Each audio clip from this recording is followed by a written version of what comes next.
জাতির পিতা শেখ মুজিব হতে পারে না, জাতির পিতা বঙ্গবন্ধু হতে পারে না। আমরা নিঃসন্দেহে মুসলমান, আমাদেরকে মনে মনে বিশ্বাস করতে হবে আমাদের জাতির পিতা ইব্রাহিম।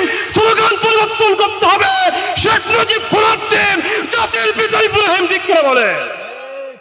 সুতরাং মুসলমান মনে মনে বিশ্বাস করতে হবে, স্লোগান পরিবর্তন, শেখ মুজিব ঘোড়ার ডিম, জাতির পিতা।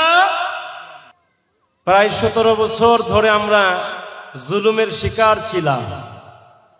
স্বৈরাচাররা আমাদের ঘাড়ের উপর বসেছিল, চেপে বসেছিল। আল্লাহ পাক সেই স্বৈরাচার মুক্ত স্বাধীন একটি রাষ্ট্র আমাদেরকে উপহার দিয়েছেন। এই জন্য খুশি না বেজার?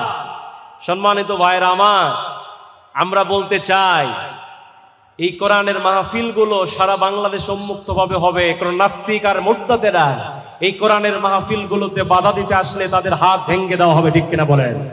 বাংলাদেশের মুসলমানদেরকে বলতে চাই, কোরআনের মাহফিলগুলোকে যারা বন্ধ করার পায়তারা করেছে, আল্লাহর জমিনে আল্লাহর দ্বীন নিভিয়ে দেওয়ার ষড়যন্ত্র যারা করেছে, আল্লাহর কসম করে বলি তারা টিকে থাকতে পারে নাই। আজকেও যারা ষড়যন্ত্র করবে, ইসলাম নিবন্ধিত করার চেষ্টা করবে, আল্লাহর কসম করে বলি ইতিহাস থেকে তাদের নাম মুছে দেবে। ঠিক কিনা বলে? এই পৃথিবীতে যত নবী রাসূল এসেছেন, সমস্ত নবী রাসূল গোলামি করেছেন কার? আল্লাহর গোলামি করেছেন। এই নবী রাসূল গোলামি করতে গিয়ে বিভিন্ন বাধার সম্মুখীন হয়েছেন। এই নবী রাসূল আল্লাহর জমিনে আল্লাহর দ্বীন প্রতিষ্ঠা করতে গিয়ে নানামুখী ষড়যন্ত্রের শিকার হয়েছেন। তারপরেও ইসলাম থেকে, কোরআন থেকে, আল্লাহর আইন থেকে বিন্দু পরিমাণ পিছপা হন নাই। ঠিক কিনা বলেন? সম্মানিত ভাইরা আমার, নবী রাসূলরা তারা তাওহীদের পক্ষে ছিলেন। যেমন আমাদের জাতির পিতা হযরতে ইব্রাহিম আলাইহিস সালাম, তার জীবনী পড়ে দেখেন। ইব্রাহিম আলাইহিস সালাম তিনি ছিলেন আমাদের মুসলিম মিল্লাতের জাতির পিতা। আল্লাহ পাক কোরআনে বলছেন, মিল্লাতে আবিকুম ইব্রাহিম হুয়া সাম্মাকুমুল মুসলিমিন। আমরা যে মুসলমান, এই মুসলমানের জাতির পিতা হলো হযরতে ইব্রাহিম আলাইহিস সালাম। কিন্তু 17 বছর ধরে আমাদেরকে শেখানো হয়েছিল জাতির পিতা নাকি শেখ মুজিব। এ কথা কন না কেন? সম্মানিত ভাইয়েরা আমার, সেই জাতির পিতা ইব্রাহিম আলাইহিস সালাম তার জীবনী পড়ে দেখেন। তাওহীদের কথা বলতে গিয়া, কোরআনের কথা বলতে গিয়া হযরতে ইব্রাহিম আলাইহিস সালাতু ওয়াস সালামকে আগুনের মধ্যে পর্যন্ত ফেলা হয়েছে। ইব্রাহিম আলাইহিস সালাতু ওয়াস সালাম তাকে আগুনের ভিতরে নিক্ষেপ করা হয়েছে। তারপরও ইব্রাহিম আলাইহিস সালাম ইসলাম থেকে এক চুল পিছপা হন নাই। ঠিক কিনা বলেন? সম্মানিত ভাইয়েরা আমার, গভীর মনোযোগ। আল্লাহ রাব্বুল আলামিন বলেন, এই পৃথিবীতে আমি যত নবী রাসূল প্রেরণ করেছি, যত নবীকে পাঠিয়েছি, সমস্ত নবীরা এক আল্লাহর দাওয়াত দিয়েছেন। ইয়া কওমি ইবুদু, ইয়া কওমি ইবুদুল্লাহ।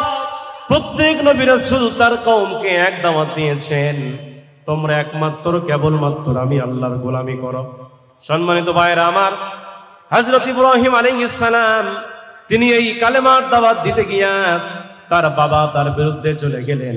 এই কালেমার দাওয়াত দিতে গিয়া তার কওমের মানুষ তার বিরুদ্ধে চলে গেলেন।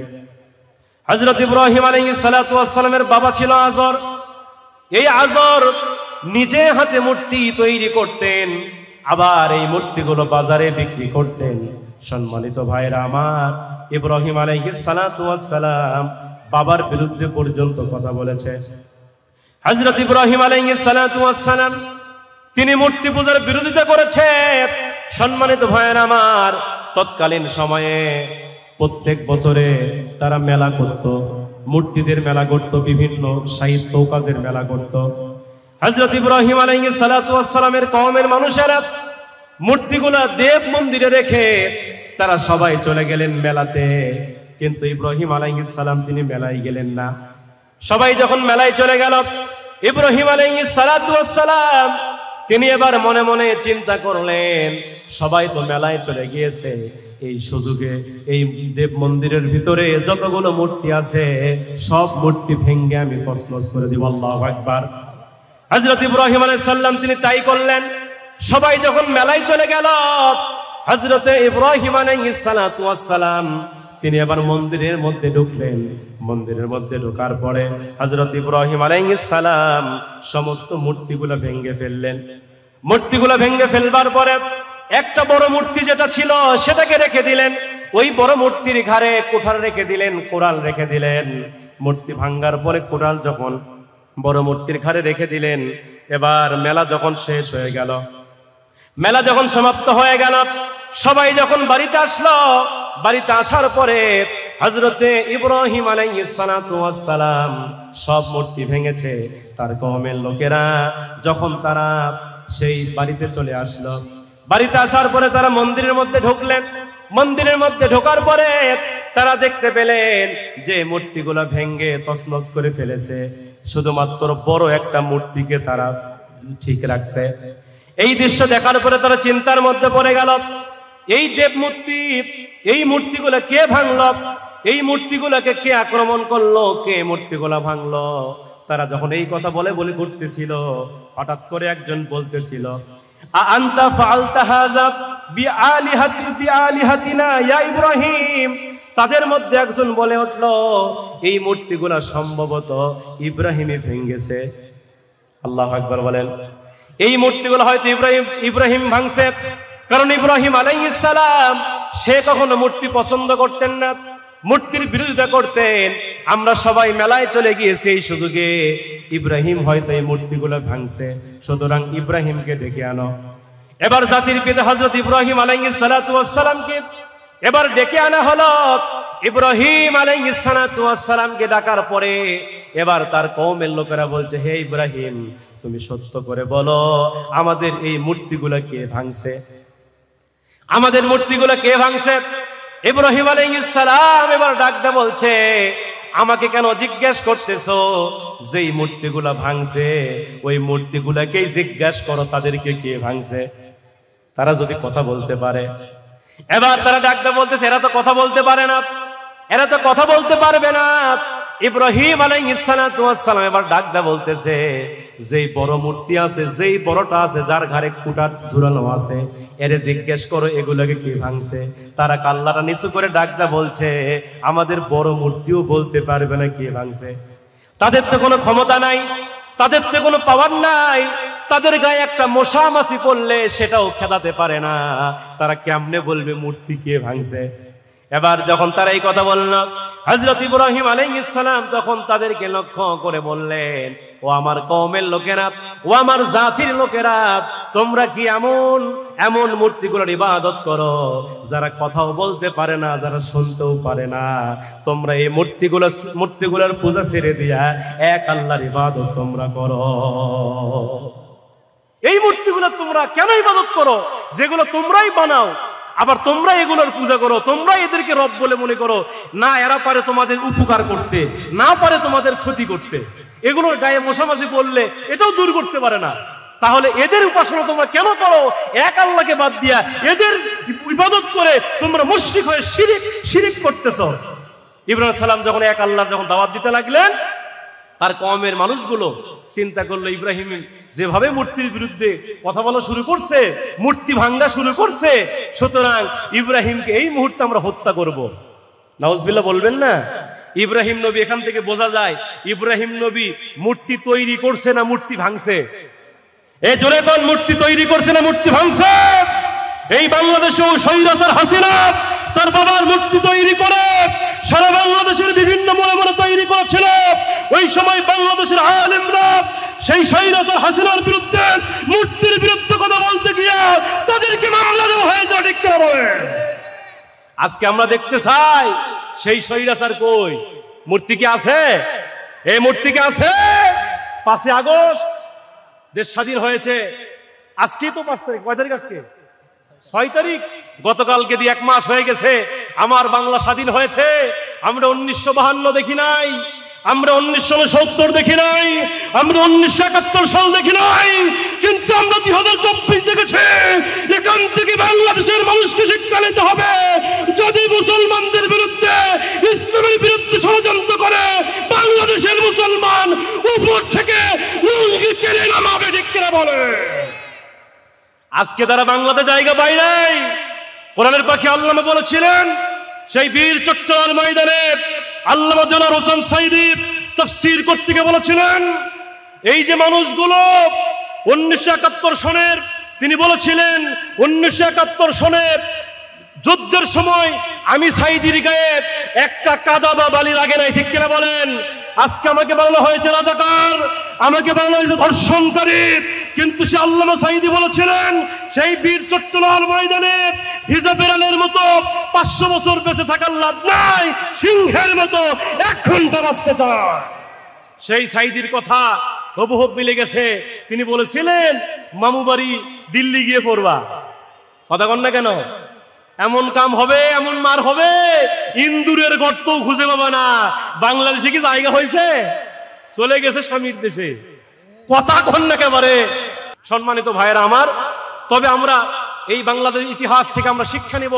আল্লামা সাঈদী সাহেব যা বলে গিয়েছেন আজকে হুবহু মিলে গেছে। দুঃখ আর পরিতাপের সঙ্গে বলতে হচ্ছে সেই আল্লামা সাঈদীকেও তারা হত্যা করেছে, কথা বলেন ঠিক কিনা? 13 বছর জেলের মধ্যে বন্দী করে আল্লামা সাঈদীকে বিনা চিকিৎসায় হত্যা করেছে জালিম সরকার, ঠিক কিনা বলেন? আমার ভাইয়েরা, সেই জালিম সরকারের বিচার এই বাংলার জমিনে হবে। প্রয়োজনে আবার আমরা মানববন্ধন করব, আবার বাংলাদেশের মুসলমান মাঠে নামবো, সেই রাসা হাসিনাকে বাংলাতে নিয়ে এসে বাইতুল মুকাররমের সামনে ফাঁসির কাস্টে ঝুলাতে হবে। রাজি আছেন কারা কারা? আল্লাহকে দেখা দেয়। লিল্লাহে তাকবীর, লিল্লাহে তাকবীর। সম্মানিত ভাইয়েরা আমার, এই জন্য আমরা ইতিহাস ভুলে গেলে চলবে না।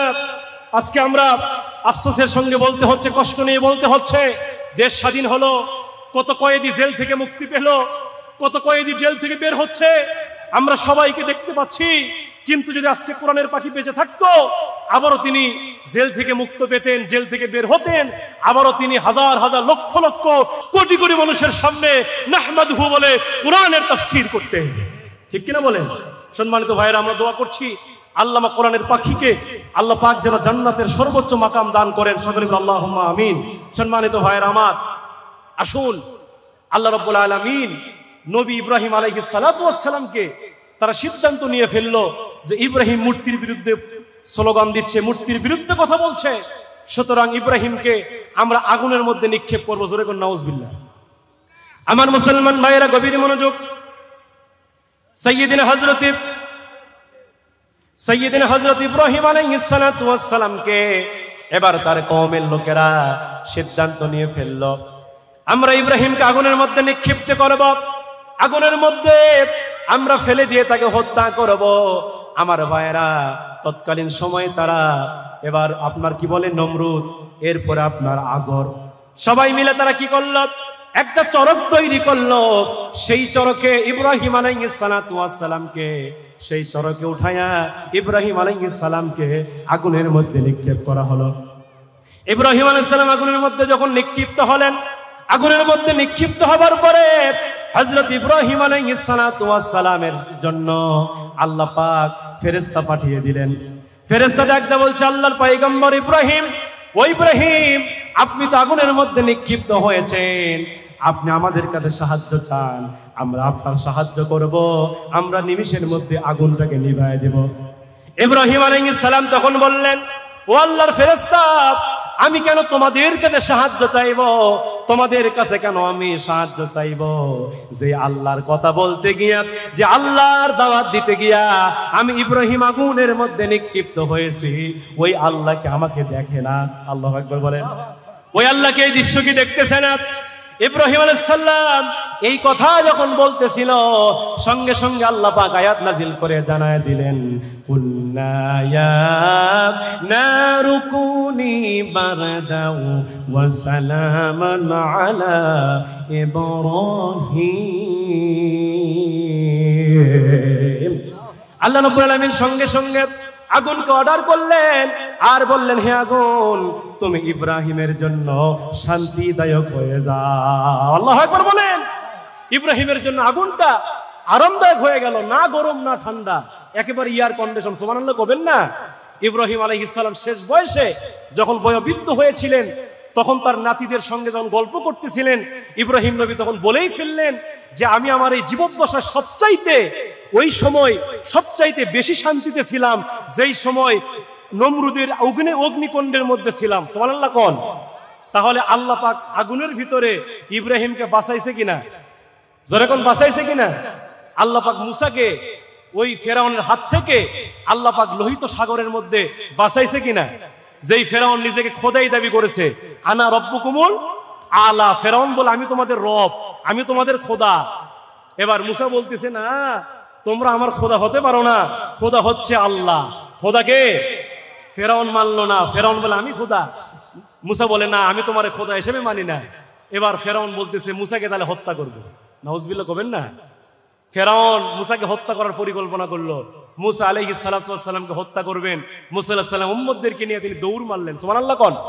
মুসা আলাইহিস সালাম দৌড় মারলেন, পেছন থেকে ফেরাউন বাহিনী মুসা নবীকে মারার জন্য তারা আক্রমণ করলো, ধাওয়া করলো তিন দিক থেকে।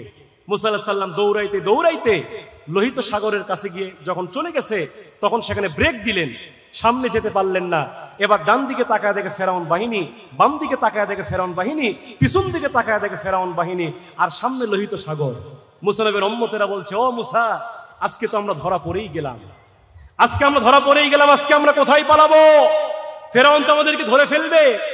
এবার মুসা আলাইহিস সালাম উম্মতদেরকে ডেকে বলছে, ও আমার উম্মতেরা, তোমরা টেনশন করো না, চিন্তা করো না, আমাদের সাথে আল্লাহ আছে। আল্লাহু আকবার বলবেন না? আমাদের সাথে আছে কে? এবার সাইয়্যিদিনা হযরতে মুসা আলাইহিস সালাম তিনি আল্লাহর কাছে দোয়া করছে, আল্লাহ আজকে আমরা বিপদের মধ্যে পড়ে গেছি, আল্লাহ তুমি ছাড়া সাহায্য করে কেউ নাই, আল্লাহ তুমি সাহায্য নাজিল করো। আল্লাহ বললেন, মুসা তোমার হাতে ওইটা কি? মুসা বলছে, আমার হাতের মধ্যে আছে আসা। আসা মানে কি? জোরে কোন, আসা মানে কি? মুসা বলছে, আমার হাতের মধ্যে আছে লাঠি। এবার আল্লাহ বলছে, মুসা তোমার হাতে যে লাঠি আছে, ওই লাঠি দিয়ে সমুদ্রে বাড়ি মারো। মুসা ডাকতে বলে, আল্লাহ বাড়ি মারলে কি হবে? সুবহানাল্লাহ কোন। মুসা চালাক কম না বেশি? মুসা এত চালাক, মাঝে মাঝে আল্লাহকেও প্রশ্ন করতো, আল্লাহ আমি মুসা এমন তিনটা কাজ করতে পারি, আপনি আল্লাহও পারেন না। আল্লাহ একবার কোন। আল্লাহ বলে, মুসা বেশি চালাকি ভালো নয়। মুসা বলতেছে, আল্লাহ আমি যা বলি সত্যই বলি। আল্লাহ বলে, মুসা কি এমন তিনটা কাজ তুমি পারো, আমি আল্লাহ পারি না, জানতে চাই। মুসা ডাকতে বলছে, আল্লাহ এক নম্বর হলো আমি মুসা খাইতে পারি, আপনি আল্লাহ খাইতে পারেন না। আল্লাহ একবার কোন। আমাদের কি আল্লাহর কি খাওয়ার দরকার আছে? দুই নম্বর মুসা বলছে, আল্লাহ আমি মুসা ঘুমাইতে পারি, কিন্তু আপনি আল্লাহ ঘুমাইতে পারেন না। লা তাখুযুহু সিনাতু ওয়ালা নাওম, আল্লাহর ঘুমও নাই, তন্দ্রাও নাই। তিন নম্বর আমি মুসা কোনো একদিন মারা যাব, কিন্তু আপনি আল্লাহ কোনোদিন মারা যাবেন। আল্লাহ কি মরবে? সেই মুসা বলতেছে, আল্লাহ দাড়ি মারলে কি হবে? আল্লাহ বলে, মুসা কথা কম বলো, দাড়ি মেরে দেখো আমি আল্লাহ কি বানায় দেই। আল্লাহ আকবার কোন। আমার মুসলমান ভাইরা গভীর মনোযোগ। সাইয়্যিদিনা হযরতে মুসা আলাইহিস সালাতু ওয়াস সালাম তার হাতের মধ্যে যে লাঠি ছিল, এই লাঠি দিয়া লোহিত সাগরের মধ্যে তিনি বাড়ি মারলেন। লোহিত সাগরের মধ্যে বাড়ি মারার সঙ্গে সঙ্গে ওই লোহিত সাগরের ভিতরে এক নয়, দুই নয়, তিন নয়, আল্লাহ রব্বুল আলামিন 12খানা রাস্তা বের করে দিলেন। 12খানা রাস্তা বের হয়ে গেল। মুসা নবীর মুখে হাসি, উম্মতের মুখে হাসি। মুসা আলাইহিস সালাম উম্মতদেরকে নিয়ে এবার রওনা করলেন। যাইতে যাইতে মুসা নবী সমুদ্রের মাঝখানে চলে গেলেন। এবার ফেরাউন যারা ছিল, ফেরাউনের অনুসারী যারা ছিল, এরা ডাকতে বলছে, ও খোদা ফেরাউন, এই যে সমুদ্রের ভিতরে এত সুন্দর রাস্তা কে বানায় দিল? ফেরাউন ডাকতে বলতেছে, আমি ফেরাউন বানাইছি। তাউজবিল্লাহ করবেন না?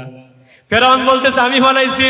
উম্মতেরা ডাক দিয়ে বলে, ও খোদা ফেরাউন, আপনি যদি এত সুন্দর রাস্তা বানায় থাকেন, উদ্বোধনটা আপনাকে দিয়ে করতে চাই। আল্লাহু আকবার।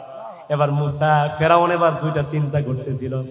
ফেরাউন বেকায়দার মধ্যে পড়ে দুইটা চিন্তা করলেন।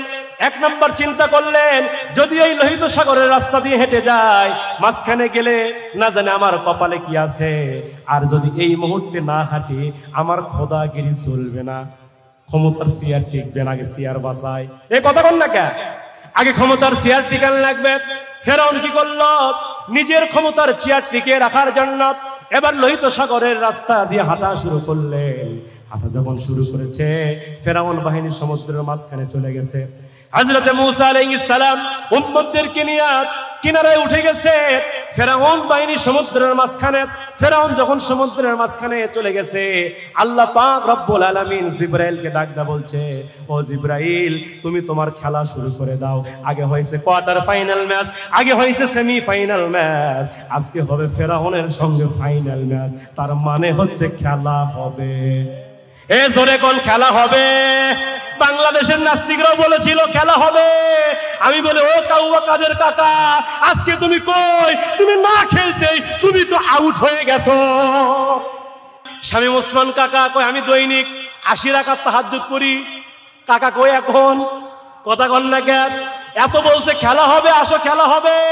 আজকে দেখতেছি না খেলেই তারা ভারতে পালাইয়া গেছে, ঠিক কিনা বলেন? এই জন্য মুসলমানদের সঙ্গে বেশি খেলতে আসো না।